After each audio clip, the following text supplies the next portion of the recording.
ሲያየን እሚራራልን ስለ ልጁ በምንም አጋጣሚ እግዚአብሔር ደካማውን ሰው አይመለከተውም። ኢየሱስን እያየ ቸርነት ኢየሱስን እያየ እንደዚህ ይለናል፣ አትፍራ እግዚአብሔር ይጥለኝ ይሆን እንዳት ዳዊት እንኳን እንደዚህ ፕሮሚስ አድርጓል። እንኳን እግዚአብሔር ንጉስ የቤተ መንግስት እኮ ፕሮቶኮል ንግግር ምናን አልችልም፣ ደከማለሁ፣ አግዛለሁ፣ ያቀታለሁ እንዲያስተምሩ አረጋለሁ። ኢየሱስ ይመጣ ከነመናምን ተመጣለ ነፃ ያወጣል። ቆርጦ ጥሎት አብሮ ይዘል ነበር እሚል ነው። ቀጥሎ የሚጽፍ የሁሉም ነገር ስፔር አለው እሱ ይቀይርላል። እጅን ብቻ ነክቶ ጨርቅን ቀይሮ አያሳምርም፣ ውስጥንም ይቀይራል። ከነ እንከን አያስቀምጥም፣ እንከንን ከላይ ላይ ይጥላል። ደግመሽ አታርጊ ማለት እንዳታደርጊ ማለት አይደለም፣ እማታደርግበትንም አቅም ነው የሚሰጥ። አራግፎ ቀድሶ ንጹህ አድርጎ ለመንግስቱ የሚመጥን አድርጎ በዘላቂነት በቤቱ ያኖራል። ወዳጆቼ ዛሬም የእግዚአብሔር እጆች ተዘርግተዋል። ሁላችሁ እንደምታስታውሱት በጦርነት ሁለቱም እንደሞቱ ሁላችሁም ታስታውሳላችሁ። እና ሁለቱም ዘመናቸውን ጨርሰው ከሄዱ ከ20 ዓመት በኋላ አካባቢ ነው ይሄ ታሪክ የሚከናወነው። እና ንጉስ ዳዊት ከ20 ዓመት በኋላ ነው እንግዲህ ከ20 ዓመት በፊት የገባውን ኪዳን ለመጠበቅ ታማኝነቱን እያሳየ ያለው። እና ከ20 ዓመት በኋላ ንጉስ ዳዊት ኢየሩሳሌም ዙፋኑን ከዘረጋ በኋላ ቤተ መንግስቱን ከሰራ በኋላ በጣም ብዙ ትልልቅ የሚባሉ ስኬቶቹን ጨርሶ እግዚአብሔር በዙሪያው ካሉ ጠላቶች ሁሉ ካሳረፈው በኋላ ዳዊት ካደረጋቸው ነገሮች መካከል አንዱ ሳይነግስ በፊት ቃል የገባቸው ነገሮች መፈጸም ነው። እና አንደኛው የእግዚአብሔርን የቃል ኪዳን ታቦት ወደ ኢየሩሳሌም ማምጣት ነበር። ያንን በጣም በተሳካ መንገድ አምጥቶታል።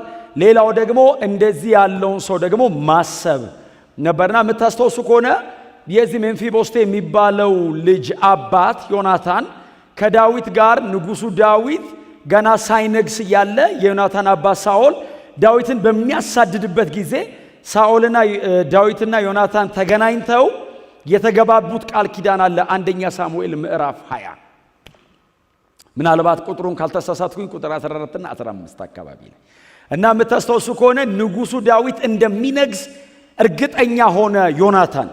እግዚአብሔር ከዳዊት ጋር እንዳለ ገብቶታል ዮናታን። አባቱ ሳኦል ዳዊትን ሲያሳድደው የሳኦል ዘመን እንደማይረዝም ይሄ ወጣቱ ዳዊት ግን ከተወሰነ ጊዜ በኋላ እግዚአብሔር የተናገረው ነገር እንደሚያደርግለት ዮናታን ገባው።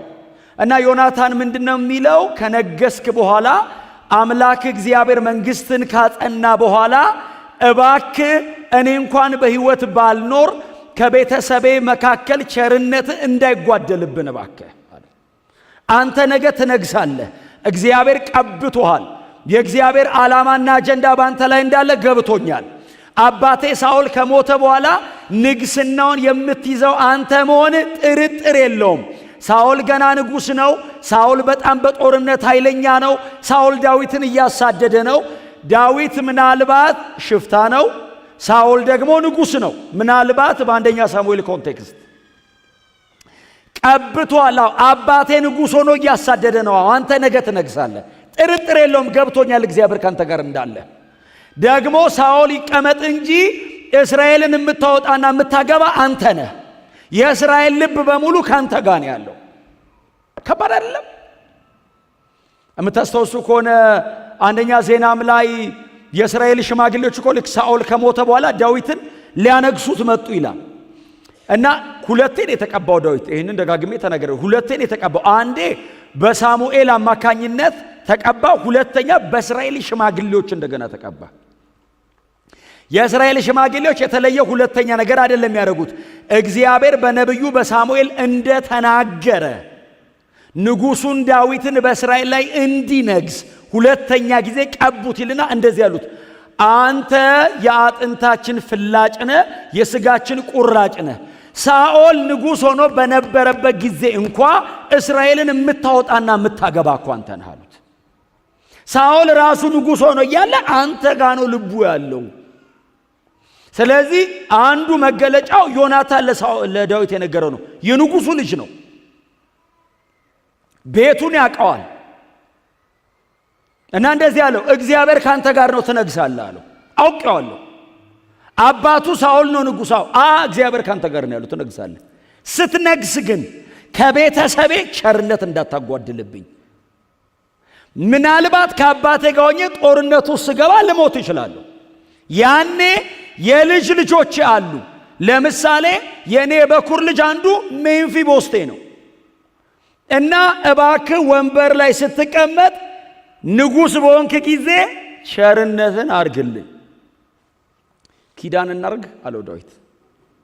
ዳዊት በጣም አስገራሚ የእግዚአብሔር ሰው ነው። ኪዳን እናርጋ አለ።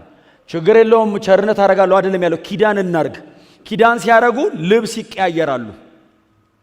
ዳዊትና ዮናታን መጀመሪያ ተያይተው እግዚአብሔር አንድ ልብ የሰጣቸው እኮ የአባቱን የሳኦልን አጋንንት ሊያወጣ ዳዊት ሄዶ ነው። ሳኦል ክፉ መንፈስ እየመጣ ይወረዋል።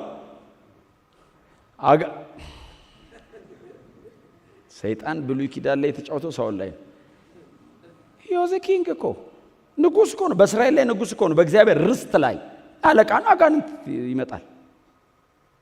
ውርር ሲያደርገው ሳኦል ቂሪር ሲል ሮጥ ይሉና የሳኦል እንትኖች ዳዊትን ያመጡታል። ዳዊት እንትን ውስጥ ነው፣ የሆነ እንትን ውስጥ ነው ከበጎቹ ጋር ምናምን። ና ትፈልጋለህ ቤተ መንግስት ተብሎ እየሮጠ ሲሄድ ምንድነው ጦርነት ነው ይላል ዳዊት እንትኑን ይዞ።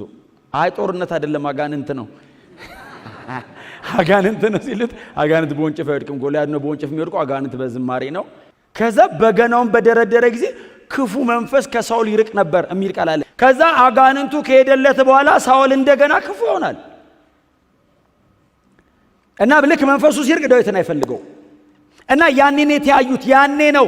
አንዲት ነፍስ ነበረቻቸው ይላል። በጣም ተያያዙ። ከዛ በኋላ ሚስጥር ሁሉ ባይዘው ቆላው ላይ እንገናኝ ያለ እየቀጠረው ሚስጥር ይነግረዋል። የሚሊተሪ ስትራቴጂ ማለት ነው የሚነግረው። አባቴ ሊገል በዚህ በኩል ይወጣል፣ ጠብቅ ራስን ይለዋል። በዚህ መንገድ እግዚአብሔር ዳዊትን ብዙ ጊዜ በዮናታን በኩል አድኖታል እና አሁን ዮናታን ገባው። እግዚአብሔር በሱ እጅ ተጠቅሞ ዳዊትን ብዙ አድኖታል። ከዚህ በኋላ ግን እግዚአብሔር አብሮት የቆመ ሰው ነው ዳዊት። ትነግሳለህ፣ ቸርነት አድርግልን እባክህ ሲለው ቃል እንገባ ባለው። ልብስ ተቀያየሩ። እንግዲህ ዮናታን ሊሰጠው የሚችለው ሮያል ቤልት ነው። የንጉሱ የበኩር ልጅ ስለሆነ ባይዘዌ ህጋዊ ወራሽ ነው። የዙፋኑ ህጋዊ ወራሽ ነው። የዙፋኑ ህጋዊ ወራሽ ሆኖ ለዳዊት እንደዚህ ይለዋል፣ አንተ ነህ የምትነግሰው አለው። አባቴም አይነግስም እኔም አይደለሁም፣ አንተ ነህ የምትነግሰው። እኔ ነኝ ሌጋሊ እንትኑ የሚፈቅደው ለኔ ነው። አዎ በፍጹም እኔ አልነግስም፣ እግዚአብሔር ካንተ ጋር ነው፣ አንተ ነህ የምትነግሰው። ስለዚህ እባክህ ቸርነት አድርግልኝ ሲለው፣ ኪዳን እናርግ ሲለው ዮናታን የሰጠው ባይዘይ ኦቶሪቲ ጭምር ነው፣ ህጋዊ ወራሽነትን ጭምር ነው። አውልቆ ቤልቱን ሰጠ። ዳዊት ደግሞ ሊኖረው የሚችለው ጠፍርና እንትን ነው፣ ወንጭፍ። ተቀያየሩ፣ ኪዳን አረጉ፣ ተለያዩ፣ ሄዱ። በቃ ጦርነቱ ጦፈ። እንደምታውቁት ከፍልስጤም ጋር በነበረው ጦርነት ሳኦልም ዮናታንም በአንድ ቀን የሞቱት። በኋላ ላይ የዳዊት ቤት እያየለ መጣና ዳዊት በጣም ግዙፍ ሆነ። በጣም ከባድ ጦርነት ስለነበር ከሳኦል ቤት የቀረ እስከማይኖር ድረስ ብዙ ሰው ሞተ ከሳኦል ቤት። በኋላ ዳዊት ዙፋኑ ሲደላደል ምንድን ነው የሚለው? ዳዊትም ስለ ዮናታን ስል። አሁን ሜምፊቦስቴና ዳዊት የተያዩት የዚህ ቀን ነው። አያውቀው ቸርነት የሚያደርግለት ስለ ዮናታን ብሎ አይ ሪሜምበር አለ። እዛ ምድረ በዳ ላይ ማንም አጠገቤ በሌለበት ሰዓት አምኖብኝ ከኔ ጋር ቆሞ እግዚአብሔር በላይ ላይ ያስቀመጠው ነገር አውቆ እባክህ በነገስክ ጊዜ ቸርነት አድርግልኝ ብሎኛል። ዛሬ ወንበር ላይ ተቀምጬ ዙፋኔ ሲዘረጋጋ እግዚአብሔር በምድር ላይ ካሉ ነገስታት ሁሉ በላይ ከፍ ሲያደርገኝ አልረሳውም። ከዮናታን ቤት የቀረሰው አለ ወይ? ምን ልታረግ ንጉሥ ሲሉት ስለ እግዚአብሔር ያንን ቸርነት እማደርግለት። እኔ ቸርነኝ አላለም ዳዊት፣ የእግዚአብሔርን ቸርነት ነው ማደርገዋል። የኪዳን ባለቤት እግዚአብሔር ስለሆነ ቸርነት የሚያደርግ እግዚአብሔር ስለሆነ እኔ ዳዊት ቸር አይደለሁም፣ የእግዚአብሔርን ቸርነት ግን አድርግለት ዘንድ ስለ ዮናታን ስል ከሳኦል ቤት የቀረሰዋል ብሎ ያወራው ዳዊት ዙሪያው ላይ ላሉ ወታደሮች ነው ያወራው። በጣም ለሚጠጉት ኢታማጆር ሹም ምናምን ነው ያወራው። ማን አለ ሲል ቶሎ ብለው ዳዊት ዙሪያ የነበሩ ትልቅ ሰዎች ማነው ስሙ ሲባን ያውቁታል።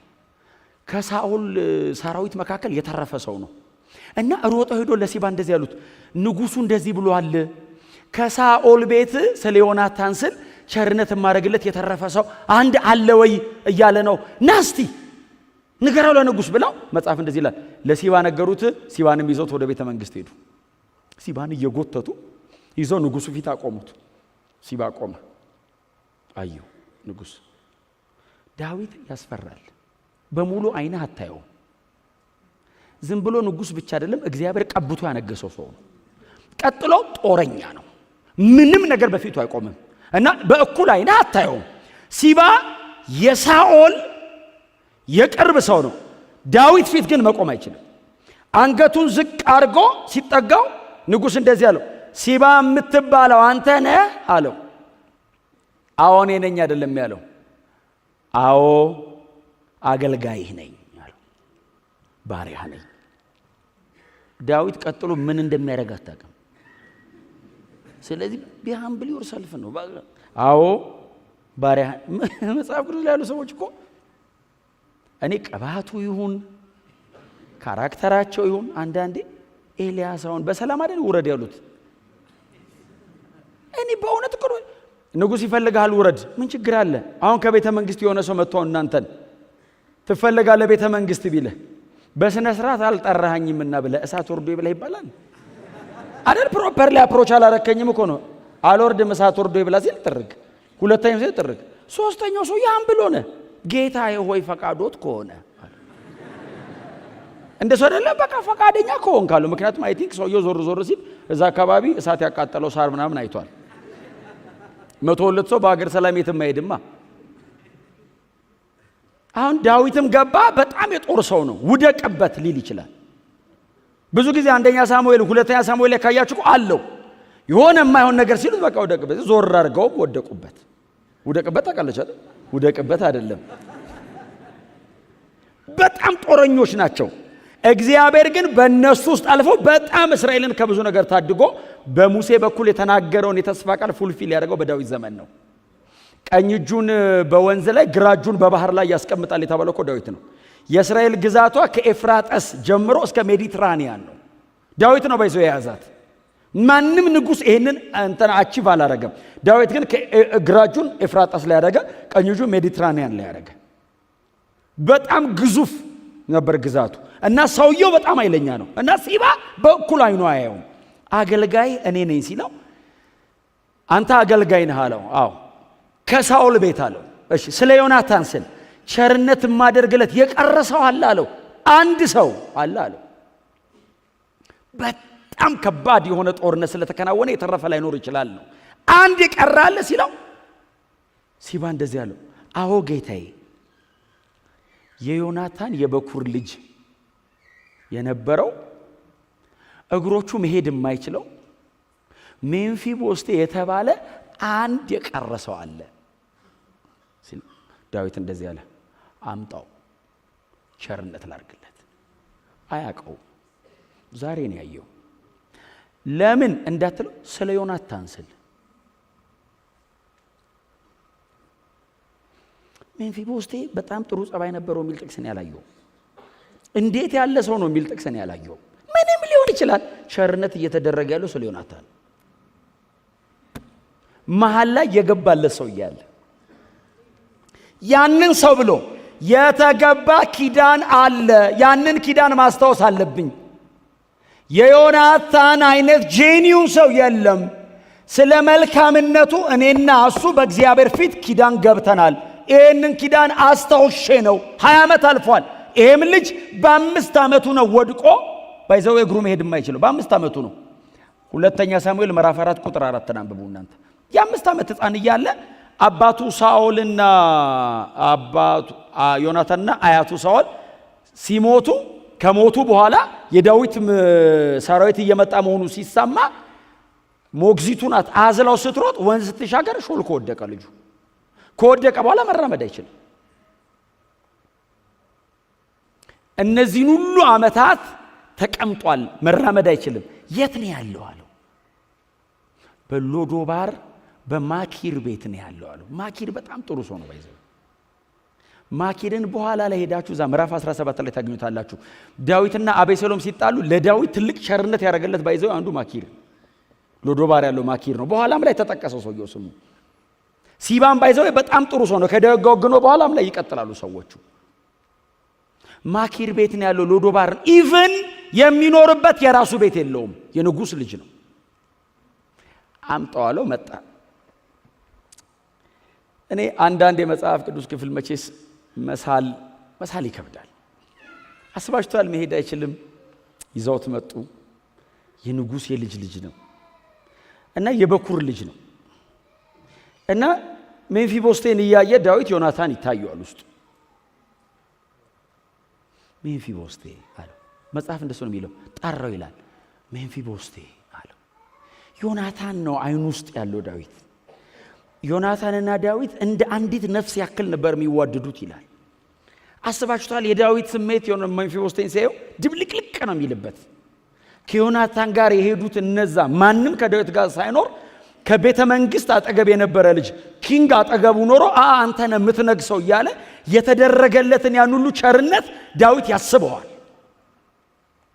እና ዳዊት ለሜምፊቦስቴ ያቀረበለት ኦፈር ባይዘው ኖርማል አይደለም ማንንም ለማንንም ሊያረጋው አይችልም ለልጆቹ ዳዊት ሊያረጋው አይችልም ዘመንን ሁሉ ከማዕዴ ብላ አለው የሆነ ቀን አትወጣም ከኔ ቤት አለው ለምን ሲለው በቋንቋ ላብራራው እማልችለው ልመልሰው እማልችለው ቸርነት በዮናታን በኩል ለኔ ተደርጓል ይታየኛል አንተ ውስጥ ዮናታን አለው ሜምፊቦስቴ ይላል አይደል እግሩ መሄድ አይችልም በደረቱ ለጣለ ይላል ዳዊት ጋር ሲመጣ እኔ ውስጤ ነው የሚነቃነቀው በጣም ኢሞሽናል ነው አይደል መሬት ላይ በደረቱ ለጣለ መጽሐፍ ሲናገር ምን እንደሚለው ለዳዊት ያለውን ክብር ለማሳየት ሲል ዳዊት ፊት ቁጭ ሲያደርጉት ሜምፊቦስቴ ለጣለ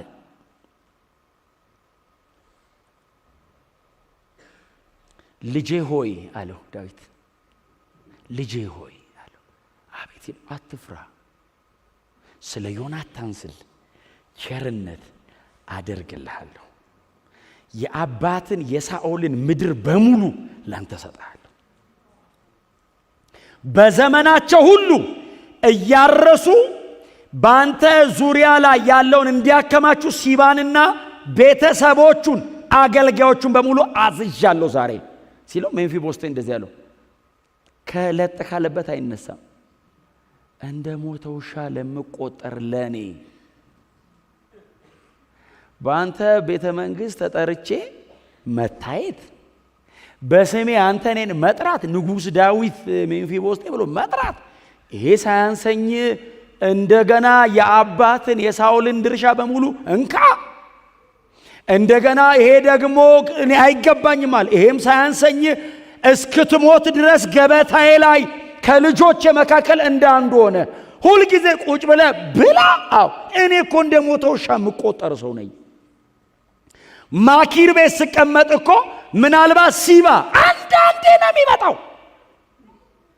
ምናልባት አንዳንድ ሰዎች ዞሮ ለእውነቱን ነው እንደ ሞተ ውሻ የምቆጠር ነኝ ትክክል ነው ፌቨር ያረኩልህ አይደለም ስለ ዮናታን ስል ነው ነገ ቆጥረ እንድትመልስልኝ ውለታ አይደለም የተዋለልኝ ነገር አለ የተገባ ኪዳን አለ ያንን እያስታወስኩ ነው አንድም ቀን እንደ ውለታ ቆጥረ እንዳትፈራ አትፍራ አይዞ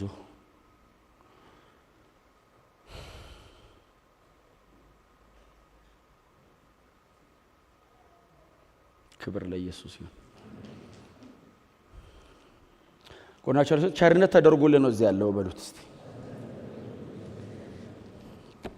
በፍጹም መልካምነታችን አይደለም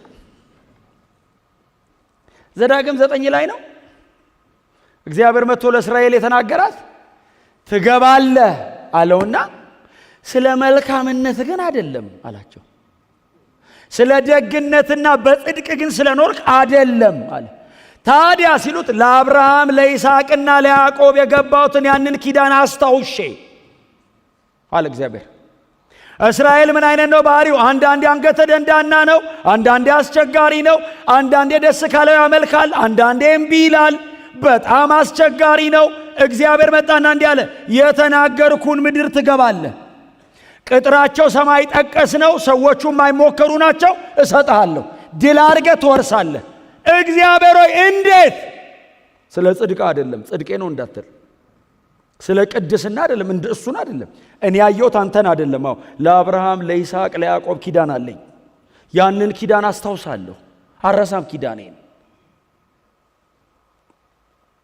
የእግዚአብሔር ቸርነት በመካከል የታየ ስላለ እግዚአብሔር መሃል ላይ ሌላው ላይ እንዳይፈርድ የሚከለክለው ነገር መሃል ላይ ስላለ ስለነዚህ ሲል እግዚአብሔር ቸርነት እያደረገ ኖረ። ዳዊትም ያለው የእግዚአብሔር ቸርነት ነው አለ። እኔ ላረግ አልችልም፣ እግዚአብሔር ግን እንደዚህ አይነት አምላክ ነው። ከእግዚአብሔር ያየሁትን ነው የማረገው።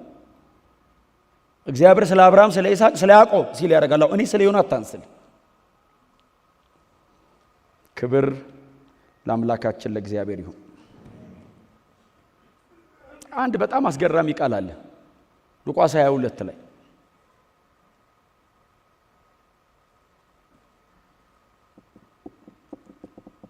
እናንብበው።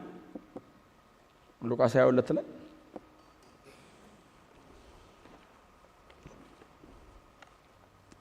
ምንድነው የሚለው? ይኸውም በመንግስቴ ከማዕዴ እንድትበሉና እንድትጠጡ ደግሞም በዙፋን ላይ ተቀምጣችሁ በ12ቱ የእስራኤል ነገር ላይ እንድትፈርዱ ነው አላቸው። ማንን ነው ኢየሱስ እንደዚህ የሚለው? አሳ አጥማጅ፣ ቀራጭ፣ ፈሪሳዊ ዞር ብሎ ሊያየው የማይችል በማህበረሰቡ መካከል እከሌ ተብሎ ስሙ ሊወጣ ሊጠራ የማይችለውን ጴጥሮስን፣ ማቴዎስን፣ ያዕቆብን ምናምን ደርድሮ በመንግስት ከኔ ጋር አብራችሁ በማዕድ ትቀመጣላችሁ። መቼ? ለዘላለም። ይህን ቸርነት ይደረጋል ሰማይ። ማን ይህን ቸርነት የሚያደርገው? አብ። ጴጥሮስ የትኛው ጽድቁ ነው በእግዚአብሔር ማዕድ ላይ እንዲቀመጥ የሚያደርገው? ስለ ኢየሱስ ሲል እግዚአብሔር ኢየሱስን መሃል ላይ አይቶ ጥላውን የሚባል አንድ ኢትዮጵያዊ ማዕድ ላይ ያስቀምጣል። እከሌ ከሌ ከሌ የሚባሉ የኋላ ታሪካችን ቢታይ ባይዘዌ ከየትም እንምጣ የመጣ ነው ከዓለም ነው። አንዳንድ ሰው በጣም ከጥሩ ቦታ ነው የመጣሁት ይላል። አንድ አይነት ነው ባይዘዌ። ከጌታ ቤት ውጭ ያለው ጨለማ በሙሉ ድቅድቅ ነው። ገርበብ ያለ ጨለማ የለም። ሊነጋ ሲል የሚባል ጨለማ ዓለም ላይ የለም። በሙሉ ድቅድቅ ያለ ጨለማ እንዲህ ቢወጉ አይታይም። ቸርች ደግሞ ትንሽ የሚባል ብርሃን የለም። እኩለ ቀን ላይ ነው ያለ ነው። እስቲ አሜን በሉ። ከድቅድቅ ጨለማ ወደሚደነቅ ብርሃን የመጣ ነው። እና እነ ጴጥሮስን እንግዲህ ጴጥሮስ አሳ አጥማጅ ነው። የባሰ ኃጢአተኛ አለ ቀራጭ፣ የባሰ ኃጢአተኛ አለ ቀራጭ አሉ። ቀናተኛ ምናምን ሽፍታ ምናምን አለ። ሰበሰባቸውና በማዕዴ ከኔ ጋር ትቀመጣላችኋል። የት? ሰማይ። ቀጥሎ ዙፋን ላይ ትቀመጣላችኋል። ኢየሱስ ጌታ ነው። በእውነት የዳዊት ቸርነት ሜምፊቦስቴን ቤተ መንግስቱ አስገብቶታል። የእግዚአብሔር ቸርነት ሰማይን ያስገባኛል። ምን አይተህ ሲሉት ልጄን ኢየሱስን ስለ እርሱ ስል እማስታውሰው ነገር አለኝ ይላል እግዚአብሔር። እኔን ሲያይ ኢየሱስን ያየዋል አይኔ ላይ። በጣም አቅም የሌለው በጣም ደካማ የሜምፊቦስቴ አይነት እኮ ነን እኛ። ሜምፊቦስቴ እኮ እኛ ነን። እኛን እኮ በሸክም እኮ ነው ያመጡን። አረ ቸርነት ሊደረግልህ ነው ተባልን። እዛ ዓለም ቁጭ ብለን ማን ነው የሚያደርግልኝ? ንጉሱ ይፈልጋል እኔን።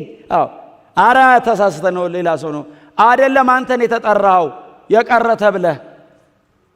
ስለምንድን ነው ለእኔ ቸርነት የሚያደርገው? ስለ ኢየሱስ ብሎ ደግነ ብሎ አይደለም፣ ጥሩነ ብሎ አይደለም።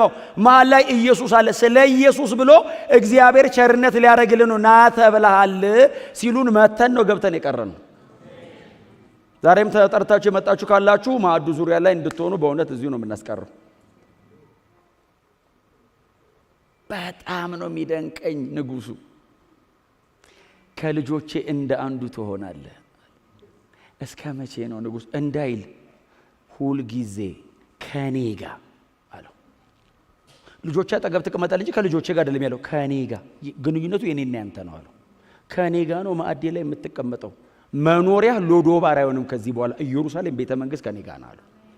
ሜምፊቦስቴ ገባ አይወጣም ከዚህ በኋላ። በጣም የሚገርመኝ ግን እኔ አንድ ሳነበው በጣም የሚገርመኝ ቃል የሚበላውን ወደ ጎተራ አስቀምጡለታልና ዘመኑን ሁሉ ከማዕዴ ይበላል አለ። እንትኑ አይጋጭም። የሚበላውን ጎተራ አስገቡለት አለ። እሺ እንለፋለን ብለው ሊያርሱ ሊሄዱ ሲሉ እሱ ግን ሁሌ ከኔ ማዕድ ነው የሚበላው አለ። ሪዘርቭ ባይበላው የሚቀመጥለት እግዚአብሔር እኮ ቸር ከሆነ እኮ በቃ ከተመ ባትነካው ራሱ ለሱ ተብሎ ይቀመጥ። ክብር ለኢየሱስ ይሁን። ከኔ ይበላል ዘመኑን ሁሉ የሚበላው አስቀምጡለት። ዝም ብሎ ይየው አሰብ ቤተ መንግስት የበላ ሰው መቼስ የባይሰበሰበው ነው አይበላም ሞቶ እሺ አይለውም። መቼስ ቸርች ለመዳ ዓለም ሄዶ ምንም። ክብር ለኢየሱስ ይሁን። ከንጉስ ገበታ ላይ ተቀምጠናል። እግዚአብሔር ይሄንን ያደረገው ኪዳኑን አይቶ ነው። መሐል ላይ የገባ ልጁን አይቶ ነው። አንድ ቃል በእውነት አንድ ቃል እናንብብና ከዛ ልጨርስ። አንድ ቃል እናንብብ እስቲ ሉቃስ ወንጌል ላይ እዚሁ ሉቃስ ወንጌል ላይ ምዕራፍ 1 ላይ ሂዱ እስቲ። ሉቃስ ወንጌል ምዕራፍ 1 ላይ እንሂድና ዘካርያስ የሚባለው የዮሐንስ አባት በመንፈስ ቅዱስ ተሞልቶ የተናገረው ቃል ነው። እናንብበው ላንብብላችሁ ከቁጥር 68 ጀምሮ ምዕራፍ 1 ከቁጥር 68 ጀምሮ ያለው ላንብብላችሁ። እንደዚህ ይላል። የእስራኤል አምላክ ጌታ ይመስገን መጥቶ ሕዝቡን ተቤዥቷልና በባሪያው በዳዊት ቤት የድነትን ቀንድ አስነስቶልናል። ይህም ጥንት በቅዱሳን ነቢያቱ አፍ እንደተናገረው ማዳኑም ከጠላቶቻችንና ከተጻራሪዎቻችን ሁሉ እጅ ነው። ይህንንም ያደረገበት የእግዚአብሔር ምክንያቱ ምንድነው ሲሉ ለአባቶቻችን ምሕረቱን ለማሳየት ቅዱስ ኪዳኑን ለማስታወስ ለአባታችን ለአብርሃም የማለውን መሐላ ለማሰብ ነው። ለማስታወስ ለማሰብ ሲል እግዚአብሔር አስቀድሞ የገባው ኪዳን አለ፣ የማለው መሐላ አለ። አዎ እግዚአብሔር ይሄንን ትውልድ ጎብኝቶ ቤዛ ያደረገው እግዚአብሔር ሲጎበኘው ከሰማይ ወርዶ ጎበኘን አለ ዘካርያስ። ዘካርያስ ይሄንን ትንቢት የተናገረው መቼ ነው? ዮሐንስ ተወልዶ የመጀመሪያ ቀን አፉ ሲከፈት ዘካርያስ ዲዳ ሆኖ ነበር እንደምታስታውሱት። ልክ አፉ ሲከፈት ትንቢት ተናገረ። ትንቢት መናገር ሲጀምር ግን ስለ ልጁ ስለ ዮሐንስ አይደለም መጀመሪያ የተናገረው። እግዚአብሔር ጎብኝቶ ቤዛ አደረገ አለ ዮሐንስን እያየ። እግዚአብሔር እንዴት ነው ጎብኝቶ ቤዛ ያደረገው? ማዳን ሊያደርግልን ነው ከጠላቶቻችንና ከወደረኞቻችን እጅ። በምን ምክንያት? ለአብርሃምና ለዘሩ የገባውን ኪዳን የማለውን መሐላ እያሰበ። እግዚአብሔር ለምንድን ነው ይህን ቸርነት የሚያደርገው? ትዝ እያለው ትዝ ይለዋል። ታውቃለህ ሰማይ እግዚአብሔር ለአብርሃምና ለዘሩ የገባውት ቃል አለ። አዎ ይሄ ትውልድ ይታሰብ ሲል እግዚአብሔር አዲስ ኪዳን ላይ ያሰበን ኢየሱስን ልኮ ነው። ላስታውስ ኪዳኔን አለ። አዎ ቸርነት ላርግላቸው። እንዴት ነው የምታደርገው? ዳዊት ለሜምፊቦስቴ እንዳደረገው ገበታዬ ዙሪያ ልሰበስባቸው ነው። ታዲያ ይሄ ሁሉ የማይቆጠር ሕዝብ፣ ይሄ ሁሉ በኃጢአት የተያዘ ሕዝብ እንዴት አድርጎ ቅዱስ ገበታ ላይ ይቀመጣል? ኢየሱስን ልኬው መሐል ላይ ያስገባውና እርሱ መስቀል ላይ ይሞታል፣ በእሱ አማካኝነት ወደ እኔ ይመጣል ነው። ገበታዬ ላይ ስለ እሱ ስላስቀምጣቸዋል። ኪዳን ግን የገባሁት ቀድሜ ነው ለአብርሃም። እግዚአብሔር ይህን ኪዳን ያስታውሰው ምናልባት ወደ ኋላ በጣም ብትሄዱ ከሆነ ከ2000 ዓመት በኋላ ነው ትዝ ያለው። ትዝ አለኝ አለ። መቼ ነበር? የዛሬ 2000 ዓመት። ታዲያ በቃ ሂድና ይዛቸውና ብሎ ኢየሱስ መስቀል ላይ ሲሞት ኪዳን ገብቼ ነበር፣ ስለ ኢየሱስ ስል ኑ ተሰብሰቡ አለና እግዚአብሔር በማዕዱ ዙሪያ ሰበሰበን። ከዛ በኋላ ነው አይደል ስለ ዘካርያስ ስለ ዮሐንስ የተናገረው። አንተ ሕፃን አለው። ትንቢቱን ሲጨርስ ዮሐንስ ያለቅሳል ኤልሳቤጥ እጅ ላይ። አንተ ሕፃን አለው። አቤት አይልም፣ ዝም ብሎ አይኑን ያያል። ልጁ ለነገሩ እናቱ ውስጥ ነው መንፈስ ቅዱስ የተሞላው፣ ቀላል ልጅ አይደለም።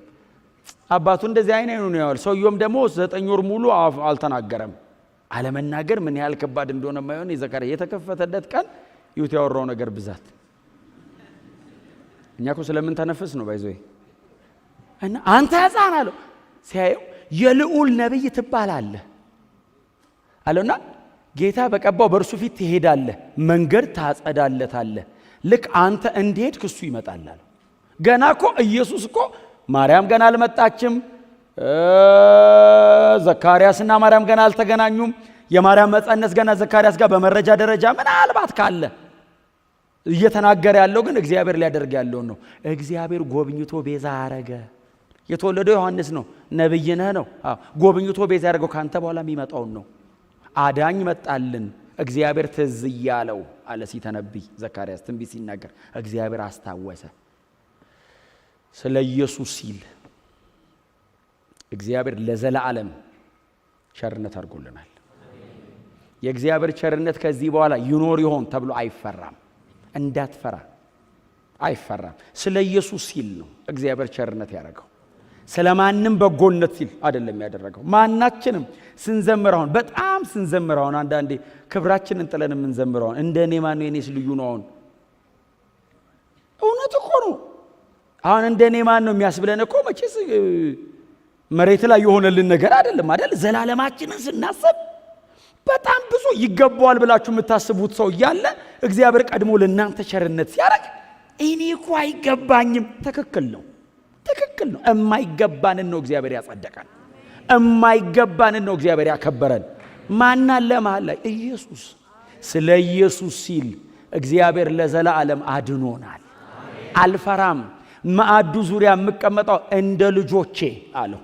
ማናቸው? ምናልባት አዲስ ኪዳን ላይ ካመጣችሁት እስራኤላውያን በጌታ አምነው እነ አብርሃም እነ ሙሴ አባቶቻችን በሙሉ በእግዚአብሔር ማዕድ ዙሪያ ሲቀመጡ እኛ ባይተዋር ሆነን ከጀርባ አንቀመጥም፣ ጎን ለጎን ነው የምንቀመጥ። አብርሃም አጠገብ ነው የምንቀመጥ። አሜን በሏ። አባታችን አብርሃም አንልም። ሰማይ እግዚአብሔር ነው አባት። ሁላችንም ተመሳሳይ ነን። መሬት ላይ ነው አባታችን አብርሃም እንለው፣ እሱንም በመምጣት ስለሚቀድመን ነው እንጂ ሰማይ አብርሃም ራሱ ሲያይ ባይዘ እስራኤላዊ ምናምን የለም። ሰማይ ኢትዮጵያ ከየት የመጣችሁት አይባልም። አንድ አይነት ነው። በአዲሱ አካል እስራኤላዊ የለ፣ አሕዛብ የለ፣ ስኩቴስ የለ፣ ግሪክ የለም። አዲሱ አካል ነው። ባይዘ ብሔር የለው፣ ዘር የለው፣ ቋንቋ የለው። ሰማይ ተመሳሳይ ነው። ቋንቋችን እኩል ነው የምናወራው፣ እኩል ነው የምናየው። የሚያሳይ የለም፣ አብሮ ተመልካች ነው። እንደ ኢየሱስ ያለ የለም። አይገባንም። አከበረን። በእውነት አይገባንም። በፍጹም አይገባን። አከበረን። አብርሃምና እናንተ አሁን ጎን ለጎን አስባችሁታል?